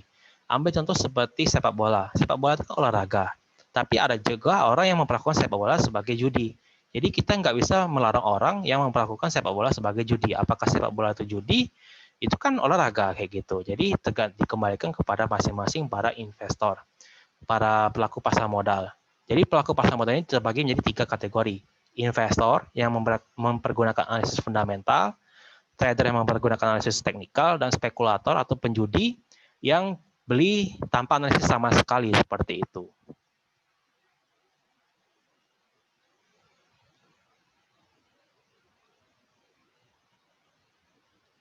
Ya, uang yang kita, kalau perusahaan kita beli itu bangkrut, maka uang yang kita belikan saham menjadi hangus. Inilah pentingnya untuk memilih saham yang neraca keuangannya sehat. Artinya dia itu tidak banyak hutang, bahkan hutangnya sangat kecil, hutang berbunganya itu nggak ada. Jadi kalau kita itu khawatir uang perusahaan kita bangkrut, lebih baik kita memilih saham-saham yang hutang banknya itu hampir nggak ada. Salah satunya adalah sudah muncul. Itu hutang banknya sama sekali nggak ada kalau sudah muncul.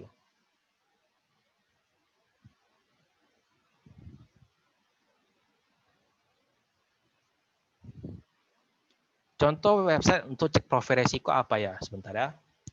Contoh website untuk cek profil resiko. Sebentar.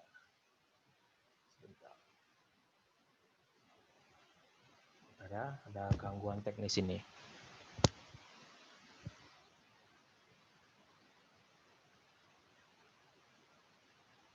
Mohon menunggu sebentar. Tes. Jadi sebenarnya tinggal diketik aja di Google, ketik tes profil risiko investor. Maka akan banyak muncul beberapa referensi yang bisa dipergunakan untuk mengecek profil risiko investor kayak gitu. Nah, itu harus dijawab dengan jujur ya. Kita harus jawab dengan jujur supaya kita mendapatkan bantuan kita ini itu sebagai investor yang apakah konservatif, yang nggak begitu menyukai naik turun nilai investasi kita, ataukah kita moderat, ataukah kita agresif yang bisa menerima, yang bisa melihat nilai investasi kita minus tanpa mengalami kepanikan kayak gitu. Nah, itu yang harus kita ketahui sejak dari awal supaya kita nggak panik dalam investasi saham. Bukan berarti orang yang konservatif nggak boleh investasi saham, boleh, tapi pemilihan sahamnya juga akan disesuaikan kayak gitu.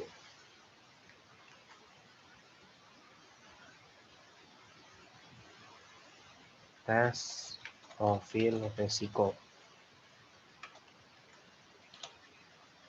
Tentunya juga bisa mempergunakan kata kunci di Google tes profil risiko investor ataupun kalkulator investasi untuk membantu menghitung rencana keuangan bagi Bapak dan Ibu sekalian.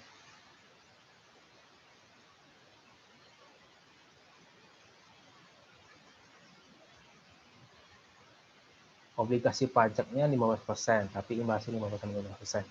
Jadi maksudnya kayak seperti ini. Jadi katakanlah kupon obligasinya 1 juta rupiah, kayak gitu, dari nilai pokok. Jadi misalnya ya, keuntungannya nilai yang kita belikan obligasi adalah 150 juta rupiah. Kupon obligasinya 10%. Katakanlah ini cuma simulasi contoh aja ya. Jadi kan kupon obligasinya 15 juta nih, ya kan? Tapi harus dipotong lagi pajak 15%. Jadi 15 juta rupiah itu cara sederhananya adalah 15 juta dikalikan dengan 85%. Itulah nilai kupon obligasi bersih yang kita dapatkan kayak gitu. Karena sudah dipotong 15% kayak gitu. Itu maksudnya. Jadi keuntungan 15% misalnya 150 juta dengan keuntungan 10% berarti kupon obligasinya 15 juta, berarti keuntungannya ini 15 juta itu kupon obligasi. Dari 15 juta inilah barulah dikurangi dengan pajak 15% kayak gitu. Peningkatan AUM ke CAGR. Semakin banyak AUM, maka semakin tinggi juga CAGR-nya. Untuk soal CAGR ini, itu tergantung dari produk investasinya kayak gitu. Kalau memang untuk reksadana saham, kalau banyak nasabah yang top up ketika market crash, maka peningkatan CAGR-nya juga akan semakin meningkat. Artinya, manajer investasinya itu mempunyai uang yang lebih banyak ketika saham-saham diskon. Nah, manajer investasinya bisa belanja saham-saham diskon dengan saham-saham bagus dengan harga diskon kayak gitu ketika market crash di market. Tapi biasanya sangat jarang orang yang men-top up atau mengisi RDN, membeli reksadana saham ketika terjadi market crash. Yang ada biasanya malah jualan. Sangat jarang ditemukan, tapi bisa saja terjadi. Kalau dia mempunyai mindset kontrarian, artinya dia mempunyai kepercayaan diri, confidence bahwa saham tersebut sudah diskon dan saatnya untuk membeli atau top up reksadana indeks saham atau reksadana saham. Tapi memang biasanya kalau orang yang kontrarian itu malah justru langsung terjun sendiri ke dalam investasi saham kayak gitu dengan ilmu yang cukup tentunya ya, kayak gitu. Cara menghitung fundamentalnya gimana, Pak? Fundamentalnya mohon diperjelas di bagian EPS. Jadi kalau untuk menghitung fundamentalnya itu sudah dibantu dihitungkan oleh RTI Bisnis ataupun dari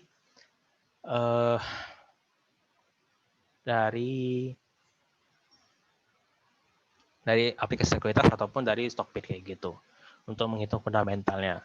Cuma kalau mau menghitung secara manualnya itu mungkin butuh waktu sekitar, kalau menjelaskannya kurang lebih 30 menit ya. Jadi mungkin di lain kesempatan ya. Reksadana sama kayak saham, nggak jual belinya suka-suka.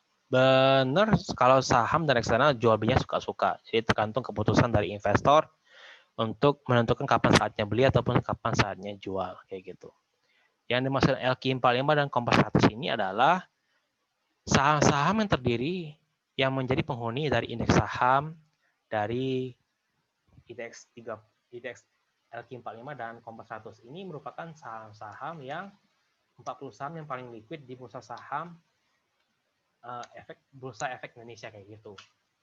Kalau Kompas 100 itu adalah merupakan suatu saham pilihan dari Kompas Gramedia yang memberikan suatu saham pilihan yang likuiditasnya itu paling ramai diperdagangkan di bursa efek Indonesia. Hanya jumlah sahamnya saja yang berbeda. Seperti itu. Untuk melihatnya kita bisa melihat di bagian, sebentar ya saya buka indeks saham, contoh data dari indeks saham kayak gitu. Bentar ya, saya share screen dulu. Nah, indeks saham kita bisa lihat bahwa indeks saham LQ45 45 saham yang likuiditasnya tertinggi. Kayak gitu. Kalau Kompas 100 sebentar, Kompas. Nah, ini merupakan indeks yang mengukur satu saham yang paling likuiditasnya itu cukup mudah diperdagangkan. Likuiditas itu artinya mudah diperjualbelikan dan kapitalisasi pasar yang besar kayak gitu. Nah, untuk melihatnya data indeks saham bisa dilihat di data pasar, lalu indeks saham, data saham, indeks saham ini, lalu bisa pilih kode saham yang kita inginkan seperti itu. Kita pilih tahun 2020, lalu evaluasi berkala.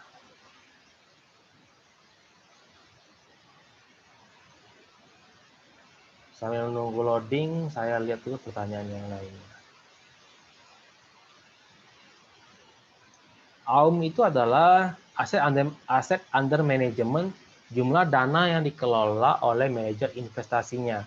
CAGR itu sederhananya adalah tingkat rata-rata pertumbuhan per tahunnya seperti apa gitu. Dalam periode waktu tertentu CAGR.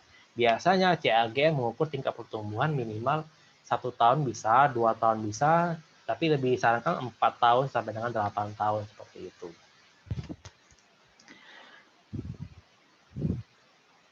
Ya, kalau nama sekuritas yang disebutkan itu merupakan contoh perusahaan sekuritas. Untuk mencari legalitas perusahaan, kita bisa melihat dari profil anggota bursa dan partisipan kayak gitu. Nah, ini contohnya sebentar ya, sambil loading.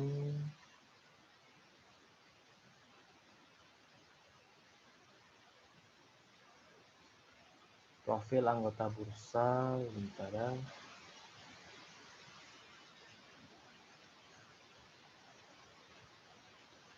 Nah, jadi dalam itx.co.id kita pilih anggota bursa dan partisipan untuk mengecek apakah perusahaan sekuritas yang kita cari itu legal atau enggak kayak gitu, terdaftar atau enggak di perusahaan sekuritasnya. Jadi kayak gini. Ini daftar yang bisa dilihat. Di itx.co.id, anggota bursa dan profil partisipan, profil anggota bursa. Jadi bisa dipilih-pilih mana perusahaan sekuritas yang memenuhi kriteria yang kita tentukan tadi, seperti itu. Ini tentang daftar perusahaan sekuritas yang resmi, kayak gitu ya. Saat ini perusahaan sekuritas hanya 98, kayak gitu. Dulu 103, cuman banyak yang sudah dinonaktifkan atau disuspend oleh Bursa Efek Indonesia. Makanya penting untuk melihat jumlah nilai NKBD perusahaan sekuritas yang kita bisa lihat misalnya di sini kayak gitu. Misalnya kita ambil contoh ya. Sayangnya CLSA ini itu mengambil nasabah biasanya institusi seperti perusahaan perseroan terbatas seperti asuransi, reksadana, ataupun dana pensiun kayak gitu. Jadi kliennya institusi ataupun investor asing. Nah, ini nilai NKBD terakhirnya kita bisa lihat. Seperti itu. Nah, ini contoh daftar Kompas 100 yang kita bisa lihat daftar saham-saham di Kompas 100. Nah, seperti itu. Yang bisa jadi referensi, mau investasi saham bisa, mau untuk trading saham juga bisa. Tinggal diperhatikan fundamental untuk investor dan perhatikan teknikalnya untuk seorang trader saham. Seperti itu.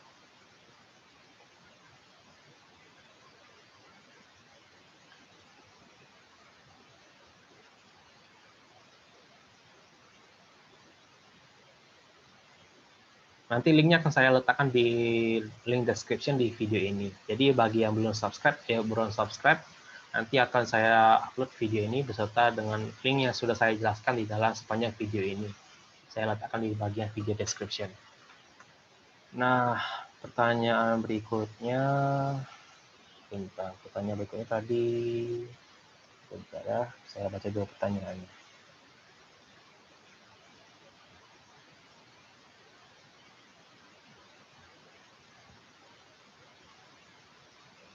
Pendapat tentang saham BRIS ataupun saham bull. Kalau saham bull saya nggak mengikuti ya, jadi sebagai saran untuk investor, portofolio yang kita miliki itu maksimal hanya 5 saham. Jadi hanya 5 saham yang kita miliki sebagai portofolio investor kayak gitu. Yang kita perhatikan. Nah,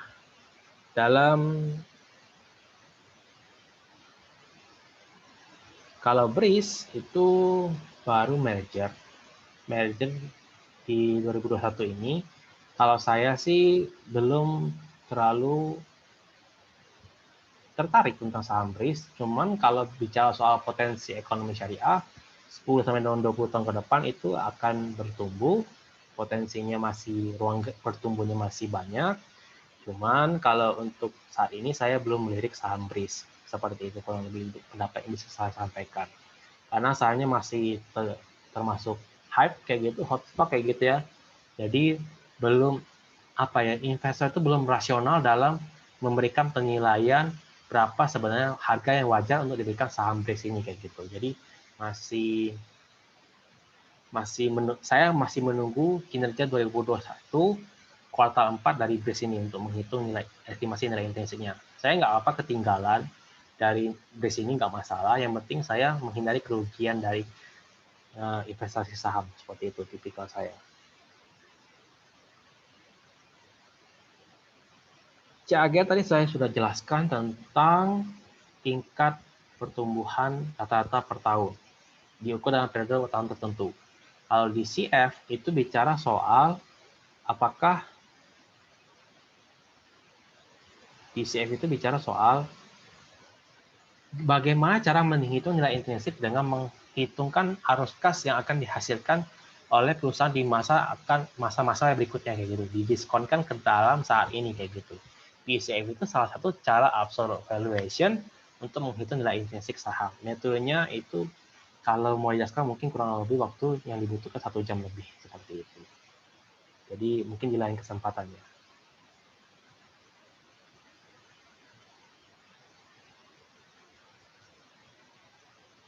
Untuk ROE tadi sudah sempat saya jelaskan, ROI bukan menjadi materi pembahasan materi ini, PER dan PBV sudah dijelaskan.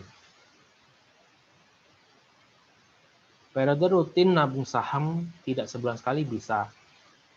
Sebenarnya nabung saham ini kan itu membentuk habit ke rutin investasi dari para investor. Jadi memang membiasakan diri dari masyarakat yang konsumtif menjadi masyarakat yang rutin investasi. Jadi memang sebaiknya rutin investasi, akan tetapi memang itu merupakan kebebasan dari masing-masing investor. Kalau mau bolong-bolong rutin nabung saham itu juga nggak masalah sebenarnya. Itu merupakan kebebasan dari masing-masing investor. Nggak ada paksaan bagi investor.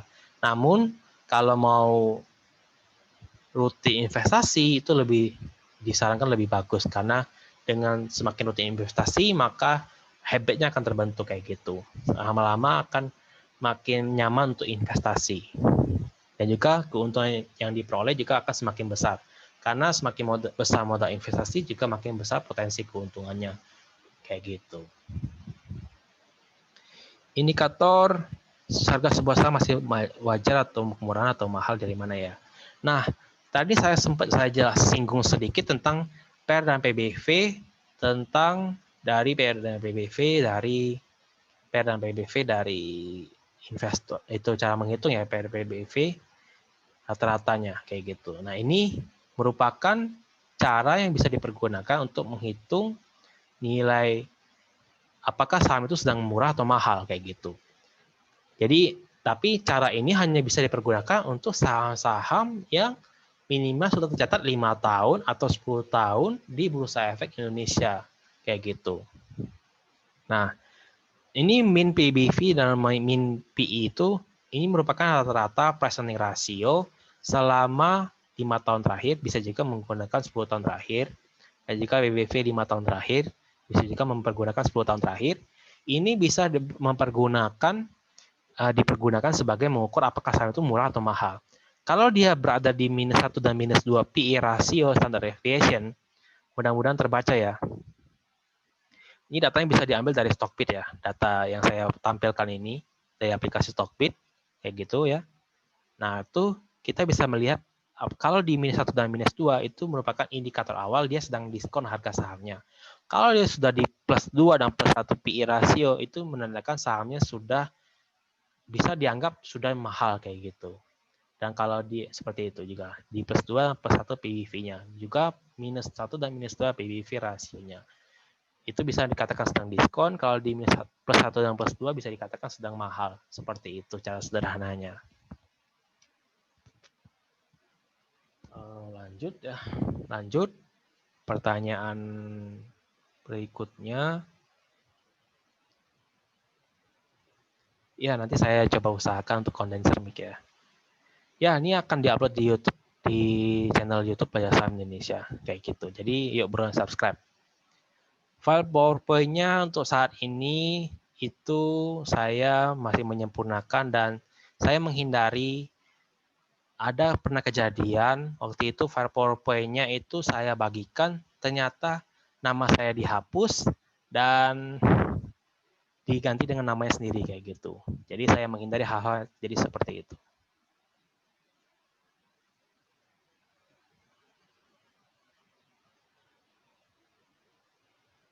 Jadi tinggal di replay aja, dinonton ulang aja video ini untuk dilihat PowerPoint-nya. Laporan keuangan itu akan muncul setiap misalnya kuartal 1 untuk triwulan 1 ya. Untuk triwulan 1 kita terbit setiap bulan 4 ya, kayak gitu. Jadi saya contohkan ya. Saya contohkan bagaimana cara mengakses laporan keuangan itu dari perusahaan tercatat, lalu laporan keuangan dan tahunan ya. Lalu kita pilih ya untuk lihat ya. Itu 2019 ya. Ini kalau 2020 itu kondisi anomali sehingga banyak emiten atau saham yang terlambat merilis laporan keuangannya kayak gitu. Nah, triwulan 1 ini adalah kinerja dari Januari sampai dengan Maret. Itu diterbitkan di bulan 4 akhir paling lambat. Triwulan kedua Januari sampai dengan Juni kinerjanya itu terbit di bulan Juli akhir 7, artinya di bulan 7. Triwulan 3 kinerja 9 bulan, artinya sampai dengan bulan September. Dimana kalau sampai dengan bulan September ini sampai dengan bulan September itu akan dimunculkan di bulan 10 akhir paling lambat. Dan untuk tahun berikutnya, untuk laporan tahunan, itu akan diterbitkan di bulan 3 tahun berikutnya paling lambat. Kalau dia bulan awal April, itu masih bisa ditolerir. Bulan 4 awal April untuk rilis laporan tahunan yang sudah diaudit oleh akuntan publik. Kayak gitu. Oke, saya lanjut ke pertanyaan berikutnya.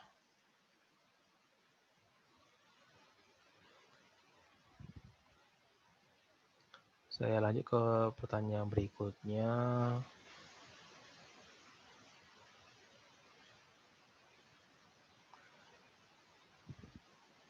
Bagaimana cara untuk memilih perusahaan yang kita analisis fundamentalnya?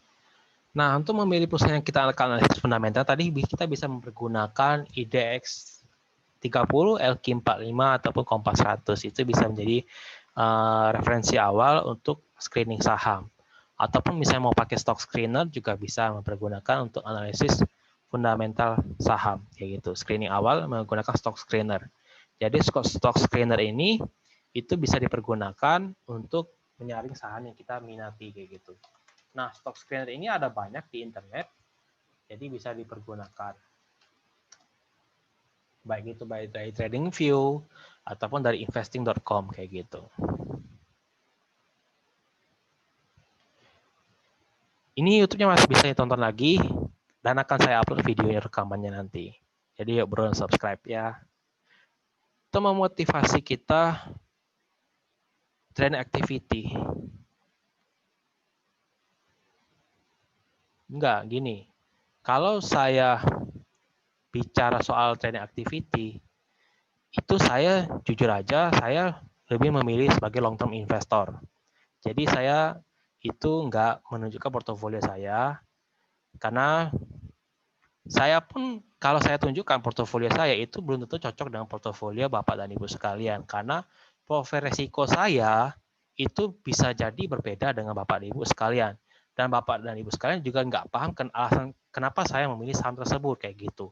Dan itulah kenapa kalau cuma ikut-ikutan copy portofolio saya pun itu saya rasa kalau ketika terjadi penurunan harga saham Bapak dan Ibu akan panik kayak gitu, karena nggak ada paham tentang analisis kenapa saya memilih saham tersebut untuk investasi.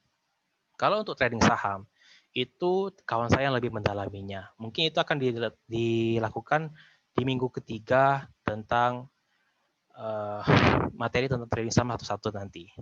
Nanti bisa ditanyakan tentang trading saham satu-satu ya. Nah, tentang harga wajib saham emiten tadi sudah dibahas secara sederhananya. Yang tadi saya bahas tentang mean PBV dan mean PE ratio itu tentang relative valuation bisa dipergunakan kayak gitu.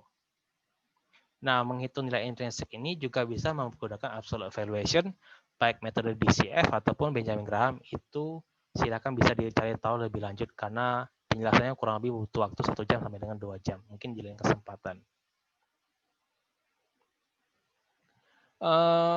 Satu RDN berlaku untuk satu sekuritas. Jadi itu nggak bisa. Jadi ketika kita ingin membuka rekening sekuritas di sekuritas yang baru, kita membuat RDN yang baru lagi. Nah, untuk pertanyaan MNCN 2021, jujur aja saya nggak begitu mengikuti saham MNCN karena nggak ada di portofolio saya. Tapi pandangan saya untuk saham-saham media ini sudah mulai stagnan. Tapi kalau mau dipertimbangkan sebagai dividen investing, itu dipersilakan untuk dipelajari lebih lanjut seperti itu. Berapa uang yang disiapkan untuk saham? Nah, walaupun bisa membuka rekening saham dengan Rp100.000, namun disarankan memang modal yang ideal itu bisa invest saham sampai dengan minimal Rp500.000 sampai dengan Rp1 juta rutin per bulan. Idealnya seperti itu menurut saya, supaya bisa memilih pilihan saham yang bisa dibeli pun lebih banyak kayak gitu. Jadi nggak terbatas di saham-saham yang harga per lembarnya hanya 1.000 per lembar rupiah, 1.000 per lembarnya kayak gitu. Jadi bisa pilihan saham yang bisa dibeli lebih banyak kayak gitu. Rasio di RTI itu per quarter. Jadi kita bisa lihat dari dia itu update terakhirnya itu kuartal berapa. Kalau dia update kuartalnya itu adalah kuartal 3, berarti dia mempergunakan data kuartal 3. Kalau dia mempergunakan data kuartal 4, maka dia mempergunakan kuartal 4 kayak gitu. Nah, ini contohnya ya, kalau kita bisa lihat untuk kuartal 4, itu kita bisa lihat dah, misalnya dari aplikasi tadi, e-Power tadi. Bentar ya, saya buka lagi. Bentar, saya contohkan lagi.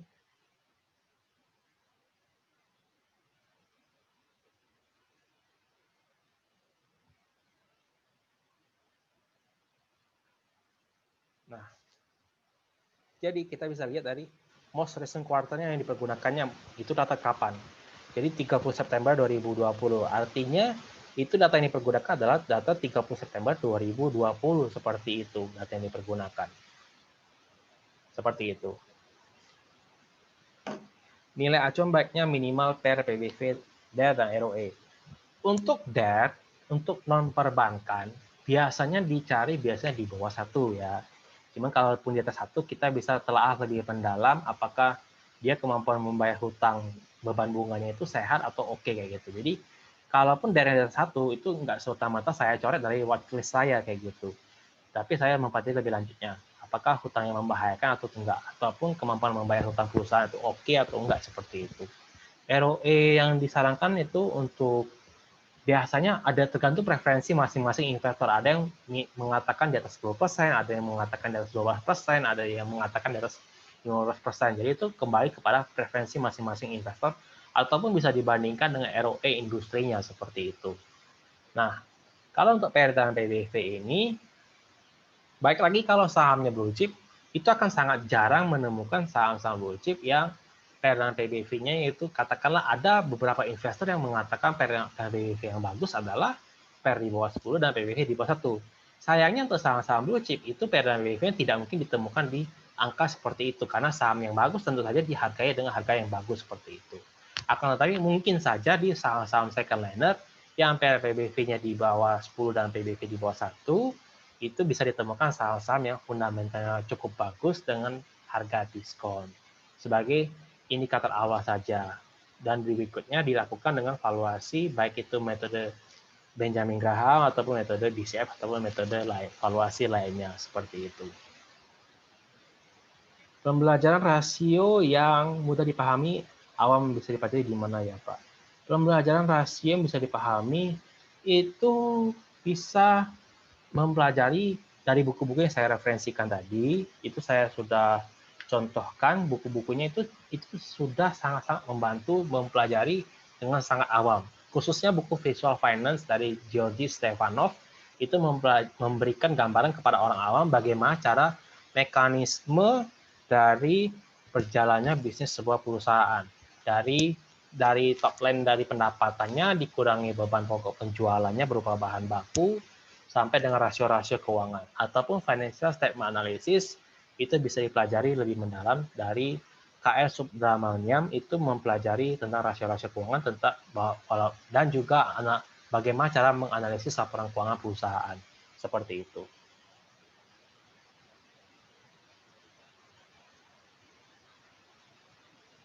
Pembelajaran contoh PLTU cyclical, maksudnya PLTU cyclical itu seperti apa?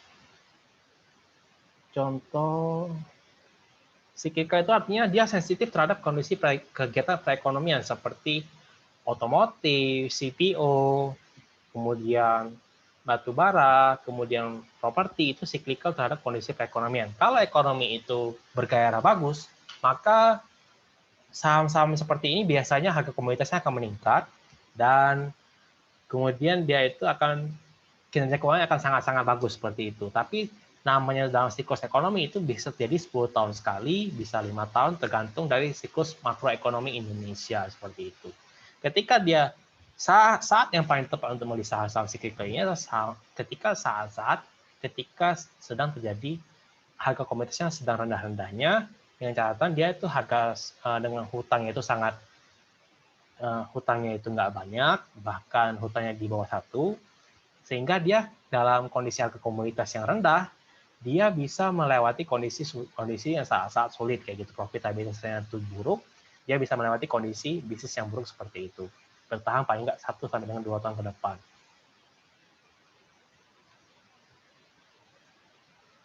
Kalau pegas itu bisa dikatakan sebenarnya ini defensif ya, cuman karena dia merupakan utilitas gas yang selalu akan dibutuhkan oleh masyarakat. Cuman dia ini kan ditekan ada intervensi oleh pemerintah supaya membantu industri yang lain itu survive terhadap kondisi pandemi COVID-19. Ketika intervensi ini sudah dilepaskan oleh pemerintah, maka kinerja keuangan perusahaan PGAS juga akan membaik seperti itu. Jadi memang kinerja keuangan Pegas ini tertekan karena ada faktor intervensi pemerintah, tetapi ketika pemerintah itu melepaskan intervensinya, maka dia akan kinerja akan membaik kembali seperti itu. Pertanyaan tentang link jawaban dari pertanyaan saya maksudnya seperti apa ya? Saya kurang paham.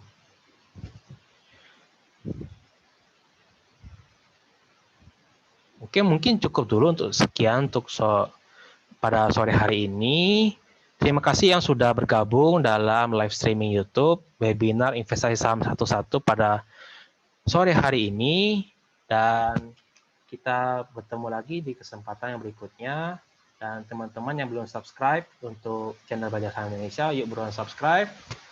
Dan yang tertarik tentang link webinar, akan saya letakkan link registrasi webinar dan link informasi tentang webinar di dalam link description di video YouTube nanti. Oke, sekian dulu untuk sore hari ini, dan kita bertemu di kesempatan yang berikutnya. Semoga bermanfaat, dan sampai jumpa di kesempatan berikutnya. Dadah.